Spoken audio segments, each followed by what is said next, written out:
نحمده ونستعینه ونستغفره ونؤمن به ونتوکل علیه ونعوذ باللہ من شرور انفسنا ومن سیئات اعمالنا من يهده الله فلا مضل له ومن يضلله فلا هادي له واشهد ان لا اله الا الله وحده لا شريك له واشهد ان محمدا عبده ورسوله اما بعد فاعوذ باللہ من الشیطان الرجیم بسم اللہ الرحمن الرحیم حافظوا علی الصلوات والصلاة الوسطى وقوموا للہ قانتین فإن خفتم فرجالا او رکبانا فإذا آمنتم فاذکروا اللہ کما علمکم فاذکروا اللہ کما علمکم ما لم تکونوا تعلمون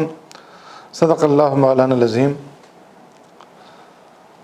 سورہ بقرہ کی آیت نمبر 237، 238 اور 239، یہ دو آیات آپ کے سامنے تلاوت کی ہیں۔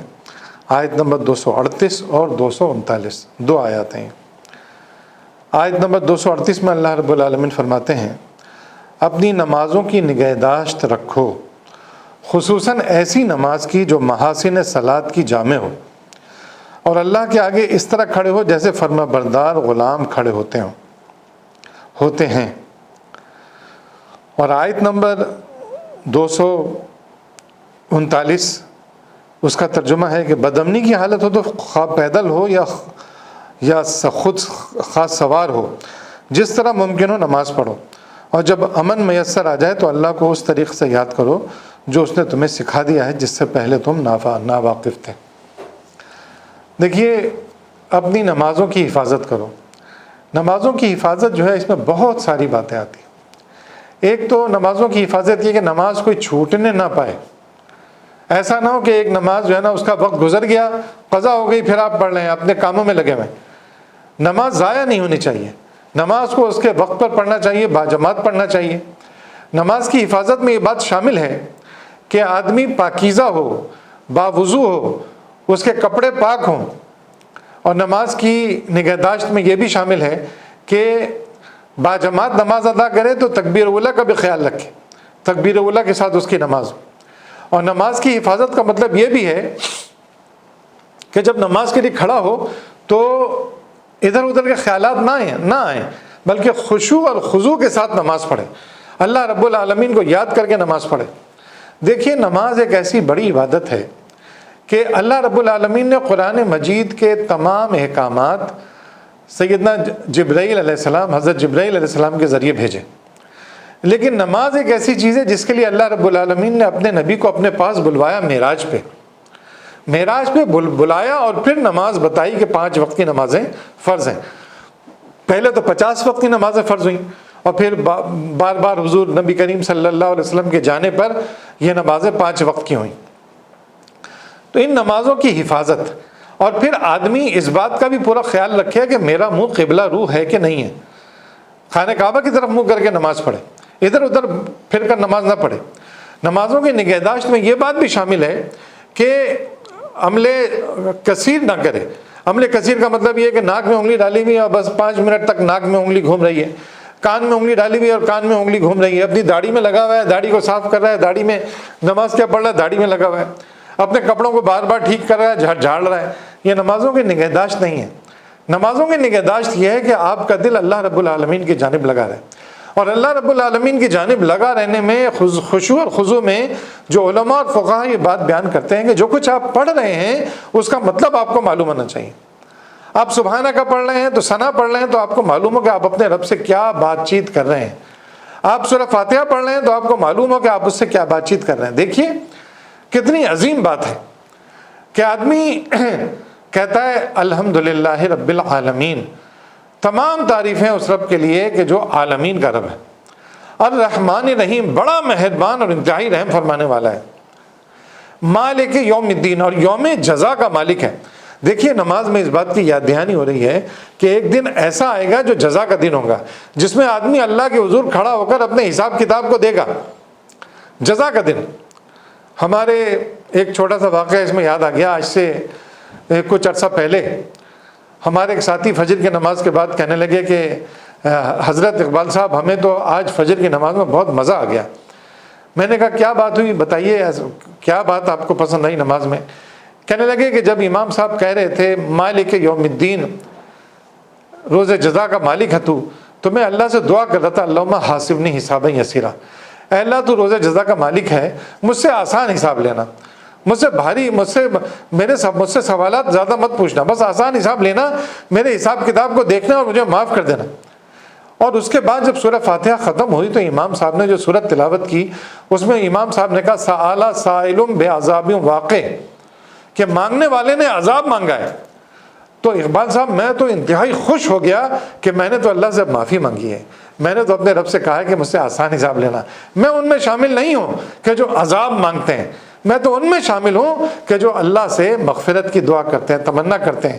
تو میرا جی تو آج نماز میں اتنا خوش ہو گیا, اتنا مزہ آیا آج مجھے نماز میں, ایسی میری روح کانپ گئی آج خوشی کے مارے کہ اللہ رب العالمین کی عبادت میں دل لگا. یہ دل کا لگنا. اور دیکھیے یہ جو خشوع اور خضوع ہے, سورہ مومنون میں 18ویں سپارے میں سورت شروع ہوتی ہے. اللہ رب العالمین نے فرمایا قد افلح المؤمنون الذین هم فی صلاتهم خاشعون, فلاح پائی ان ایمان لانے والے لوگوں نے کہ جو اپنی نمازوں میں خشیت اختیار کرتے ہیں. خشوع مطلب وہ یکسوئی کے ساتھ نماز پڑھتے ہیں, ادھر ادھر کے خیالات ان کو نہیں آتے ہیں, اللہ رب العالمین کا ان کے ذہن میں خیال رہتا ہے. اور ان لوگوں میں بھی شامل نہیں ہوتے ہیں جیسے سورہ ارائیت الذی میں فرمایا فویل للمصلین الذین هم عن صلاتهم ساہون الذین هم یراؤون. کیا فرمایا کہ تباہی ہے ان لوگوں کے لیے جو نماز میں غفلت برتتے ہیں, اور نماز پڑھتے بھی ہیں تو کیا کرتے ہیں, دکھاوے کے لیے پڑھتے ہیں. فرمایا تباہی ہے ان کے لیے. تو نماز کی حفاظت میں ان تمام باتوں کا خیال رکھنا چاہیے. اللہ کے لیے نماز پڑھنی چاہیے. اگر بندہ کسی کو دکھانے کے لیے نماز پڑھ رہا ہے, اللہ کے لیے نماز نہیں پڑھ رہا ہے, تو شرک کی ایک قسم میں مبتلا ہو گیا وہ, کہ جس کو نماز دکھانی چاہیے اس کو دکھانے کے بجائے اللہ کے بندوں کو یا اس کی کسی مخلوق کو دکھا رہا ہے. تو حافظوا علی صلوات اللہ والصلاۃ الوسطیٰ وقوموا للہ قانتین, کہ اپنی نمازوں کی نگہداشت رکھو, خصوصاً ایسی نماز کی جو محاسن صلاۃ کی جامع ہو, اور اللہ کے آگے اس طرح کھڑے ہو جیسے فرما بردار غلام کھڑے ہوتے ہیں. دیکھیے اگر پاکستان کے حکمران آپ سے کہہ دیں کہ صاحب آپ 4 بجے ہم سے ملنے آئیے گا, تو آدمی کیا کرتا ہے؟ آدمی دیکھتا ہے اس کے کپڑے ٹھیک ہیں کہ نہیں ہیں, اور پھر 4 بجے سے پہلے پہنچ جاتا ہے تاکہ بالکل ٹھیک 4 بجے جب بلایا جائے تو وہ حاضر ہو, اس وقت موجود ہو وہاں پہ. اور پھر جب آدمی جاتا ہے تو اپنے کپڑوں کو ٹھیک سے کر کے اور بالکل ان کے سامنے متوجہ رہتا ہے. ایسا نہیں ہوتا کہ ان کے سامنے جا کے داڑھی سے کھیل رہا ہو, ناک میں انگلی ڈال رہا ہو, آنکھوں کو صاف کر رہا ہو, کانوں میں انگلی ڈال رہا ہو, یا جسم کو کھجا رہا ہو, کپڑے ٹھیک کر رہا ہو, بلکہ ان کے سامنے الرٹ کھڑا ہوتا ہے کہ یہ جو بات کہہ رہے ہیں اس کو ٹھیک سے سنا جائے. تو اللہ رب العالمین کہہ رہے ہیں ایسے کھڑے ہو میرے سامنے جیسے فرما بردار غلام کھڑے ہوتے ہیں. تو اپنی نمازوں کی نگہداشت کرنے کا یہ مطلب کہ دل لگے. اللہ رب العالمین دیکھیے آدمی رکوع میں جاتا ہے سبحان ربی العظیم کہتا ہے, اور اس کے بعد پھر کھڑا ہوتا ہے تو کیا کہتا ہے سمع اللہ لمن حمدہ, کہ سن لی میرے رب نے. اور اللہ رب العالمین بھی فرماتے ہیں کہ سن لی جو کچھ تم نے کہا اور تم کو عطا کر دیا گیا. ہم یہ کہتے ہیں نا کہ یہ بس میرا رب میری سن لے. سننے کا کیا مطلب ہوتا ہے؟ اللہ سن لے گا تو ضرور بندے کو وہ عطا کرے گا. تو سمع اللہ نے سن لی. تو اللہ رب العالمین بھی فرماتا ہے کہ ہم نے تمہیں عطا بھی کر دیا, سن بھی لیا اور عطا بھی کر دیا. اتنی بڑی رحمت ہے یہ نماز. اس نماز کو ضائع نہیں کرنا چاہیے, اس نماز کو سے محبت کرنی چاہیے, اور روز کوشش کرنی چاہیے کہ میری نماز پہلے سے بہتر ہو. ان الصلاۃ تنہی عن الفحشاء والمنکر, کہ بے شک نماز جو ہے وہ کیا کرتی ہے؟ برائیوں سے روکتی ہے. دیکھیے جب آدمی یہ کہے گا کہ ایاک نعبد و ایاک نستعین, اے اللہ ہم تیری ہی عبادت کرتے ہیں اور تجھی سے مدد چاہتے ہیں, تو پھر کیا ہوگا؟ دوسری نماز میں جب آئے گا تو یہ بات دوبارہ دہرائے گا, تو کم از کم یہ خیال اس کو آئے گا کہ میں نے تو جا کر ابھی شیطان کی بندگی کی, شیطان کی بات میں نے مانی. پھر اللہ سے وعدہ کرے گا کہ اے اللہ اب نہیں کروں گا. جب وہ یہ بات بار بار دہرائے گا اللہ کے آگے, معافی بار بار مانگے گا, ایاک نعبد و ایاک نستعین کہے گا اور ہم تجھی سے مدد مانگتے ہیں, تو مدد کر دے, برائیوں سے بچنے میں ہماری مدد کر دے. زندگی کے سارے معاملات میں ہماری مدد کر دے، جب وہ یہ بات بار بار ہر نماز میں دہرائے گا تو آپ سوچئے اس کی نماز کیسی بہترین ہو جائے گی، نماز کی نگہداشت۔ اور پھر کیا فرمایا، بدامنی کی حالت ہو تو خواہ پیدل ہو خواہ سوار، جس طرح ممکن ہو نماز پڑھو۔ بدامنی کی حالت ہے، سواری پر ہیں اور پیدل ہیں، تو سواری کی حالت میں کیا ہوگی، سواری پر نماز پڑھ لو پوری، اور اگر پیدل ہو تو کوئی حفاظت کا سلسلہ کر کے نماز پڑھو، ایک رکعت تم پڑھو پھر اگلا آگے ایک رکعت پڑھے پھر تم ایک رکعت پڑھو، اس طرح کر کے اپنی نمازیں پوری کرو تاکہ حفاظت بھی رہے اور امن کے ساتھ نماز بھی ہو جائے۔ اور پھر فرمایا کہ جب امن میسر آ جائے تو اللہ کو اس طریقے سے یاد کرو جو اس نے تمہیں سکھا دیا ہے، جس سے تم پہلے ناواقف تھے۔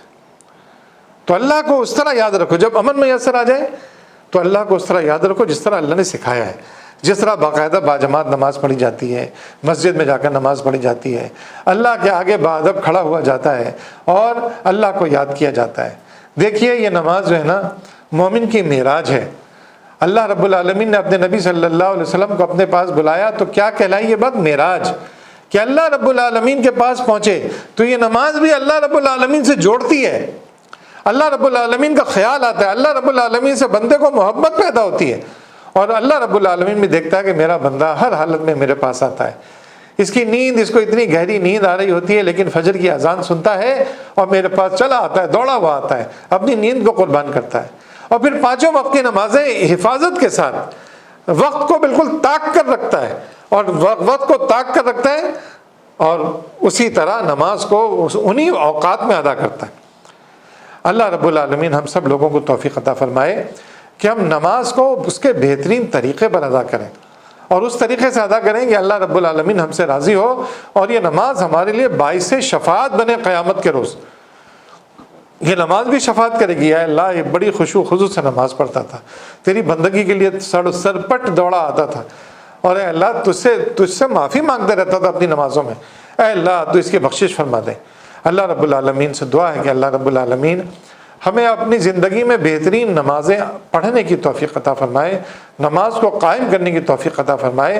اقول قولی ھذا استغفر اللہ لی ولکم ولسائر المؤمنین وآخر دعوانا ان الحمد للہ رب العالمین۔